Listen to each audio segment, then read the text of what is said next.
بسم اللہ الرحمن الرحیم۔ محترم ناظرین، السلام علیکم۔ شروع اللہ کے نام سے جو بڑا مہربان نہایت رحم کرنے والا ہے۔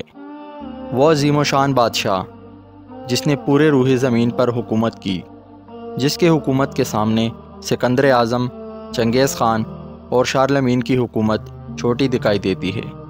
نہ صرف انسان بلکہ جنات، حیوانات اور تمام مخلوق آپ کی تابع تھی۔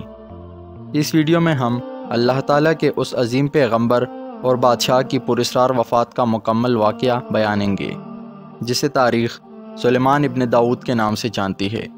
اللہ تعالیٰ نے حضرت سلیمان علیہ السلام کو بے مثال حکومت اور سلطنت عطا کی تھی۔ آپ کی حکومت نہ صرف انسانوں بلکہ جنات اور حیوانات پر بھی تھی۔ حضرت داؤد علیہ السلام کی حکومت کے وقت سے ہی جنات آل داؤد کی تابع تھی۔ اس وقت پہاڑوں میں رہنے والے دیو ہیکل جنات انسانی بستیوں میں آنا شروع ہوئے اور حضرت داؤد علیہ السلام کے فرما بردار ہو گئے۔ حضرت داؤد علیہ السلام نے اپنے بیٹے حضرت سلیمان علیہ السلام کے لیے بھی دعا فرمائی کہ اے میرے اللہ، جس طرح تو نے مجھے نعمت عطا کی ہے، میرے جانشین سلیمان کو بھی ان نعمتوں سے سرفراز فرما۔ لہٰذا حضرت سلیمان علیہ السلام کے دور حکومت میں بھی یہ جنات آپ کے تابع تھے اور آپ کے دربار میں آپ کی خدمت کے لیے حاضر رہتے اور آپ کا ہر حکم بجا لاتے۔ وہ جنات حضرت سلیمان علیہ السلام کے حکم پہ بڑے بڑے عمارات اور محل بناتے تھے۔ ان جنات میں بہت سارے کافر اور سرکش بھی تھے، لیکن اس کے باوجود وہ حضرت سلیمان علیہ السلام کے فرما بردار تھے۔ مگر ان تمام نعمتوں کے باوجود موت سے حضرت سلیمان علیہ السلام کو بھی نجات نہ تھی، اور یہ موت آپ کو بھی ایک مقررہ وقت پر آنی تھی۔ دراصل ملک شام میں جس جگہ حضرت موسیٰ علیہ السلام نے اپنا خیمہ گاڑا تھا، ٹھیک اسی جگہ حضرت سلیمان علیہ السلام کے والد حضرت داؤد علیہ السلام نے عبادت کے لیے عظیم بیت المقدس کی بنیاد رکھی۔ مگر عمارت پوری ہونے سے قبل ہی حضرت داؤد علیہ السلام کی وفات کا وقت آ پہنچا، اور آپ نے اپنے بیٹے، اپنے جانشین حضرت سلیمان علیہ السلام کو اس مقدس عمارت کو مکمل کرنے کی وصیت کی۔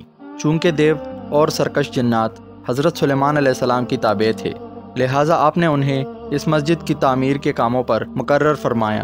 تاریخی شواہد سے پتہ چلتا ہے کہ ادوم کے علاقے میں بڑی بڑی کھانیں تھیں جن سے پتھر اور طرح طرح کے معدنیات نکالے جاتے تھے، جو انسانوں کی بس کی بات نہیں تھی۔ ان جنوں میں بعض غوطہ خور بھی تھے جو سمندر کے تہہ میں غوطہ لگا کر قیمتی پتھر لاتے اور حضرت سلیمان علیہ السلام کی خدمت میں پیش کرتے تھے۔ بیت المقدس کی تعمیر کے لیے بھی یہ جنات دور دراز کے علاقوں سے بڑے بڑے چٹانیں اٹھا کر لایا کرتے تھے اور مسجد کی بنیادوں اور ستونوں کی بنیاد رکھا کرتے تھے۔ ان بڑے اور عظیم چٹانوں کو آج بھی مسجد اقصیٰ کے اندرونی حصوں میں دیکھا جا سکتا ہے۔ حضرت سلیمان علیہ السلام کے خوف سے یہ جنات کام کیا کرتے تھے، یہاں تک کہ حضرت سلیمان علیہ السلام کے وفات کا وقت بھی قریب آ گیا، مگر عمارت مکمل نہ ہو سکی۔ آپ نے دعا فرمائی کہ اے اللہ، میری موت جنوں کی جماعت پر ظاہر نہ ہو، تاکہ وہ برابر عمارت کے مکمل کرنے کے کام میں لگے رہیں، کیونکہ اگر جنات کو حضرت سلیمان علیہ السلام کی وفات کا علم ہو جاتا تو وہ فوراً کام چھوڑ دیتے اور تعمیر ادھوری رہ جاتی۔ لوگوں کا یہ بھی ماننا تھا کہ جنات کے پاس علم غیب ہے اور وہ ہر چیز سے باخبر ہے، لہٰذا حضرت سلیمان علیہ السلام نے دعا کی کہ ان سبھی کا علم غیب کا جو دعویٰ ہے وہ بھی باطل ٹھہر جائے۔ حضرت سلیمان علیہ السلام نے ملک الموت سے کہا تھا، میری موت کا وقت مجھے کچھ عرصہ پہلے ہی بتا دینا۔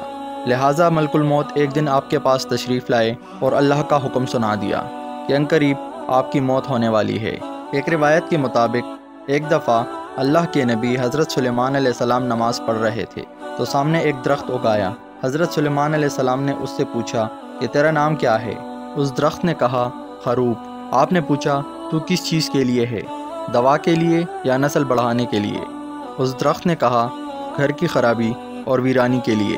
لہٰذا حضرت سلیمان علیہ السلام سمجھ گئے کہ آپ کی وفات کا وقت قریب آ چکا ہے۔ حضرت سلیمان علیہ السلام نے جنات کو ایک شیشے کا مکان بنانے کا حکم دیا۔ آپ وہاں پر داخل ہوئے اور اپنی اصحاب پر ٹیک لگا کر اللہ کی عبادت میں مشغول ہو گئے۔ اسی دوران آپ کی روح قبض کر لی گئی، لیکن اس لکڑی کے اصحاب کے سہارے حضرت سلیمان علیہ السلام اسی طرح کھڑے رہے، اور جنات ادھر ادھر دیکھ کر آپ کو زندہ سمجھ کر اپنے کاموں میں مشغول رہے۔ جنات یہ سمجھ رہے تھے کہ آپ زندہ کھڑے ہیں اور عبادت میں مصروف ہیں۔ آپ اسی حالت میں ایک لمبے عرصے تک کھڑے رہے۔ مفسر نے لکھا کہ حضرت سلیمان علیہ السلام اس حالت میں 1 ماہ یا 2 ماہ تک کھڑے رہے۔ بعض نے لکھا کہ آپ اپنی عصا کے سہارے 1 سال تک کھڑے رہے۔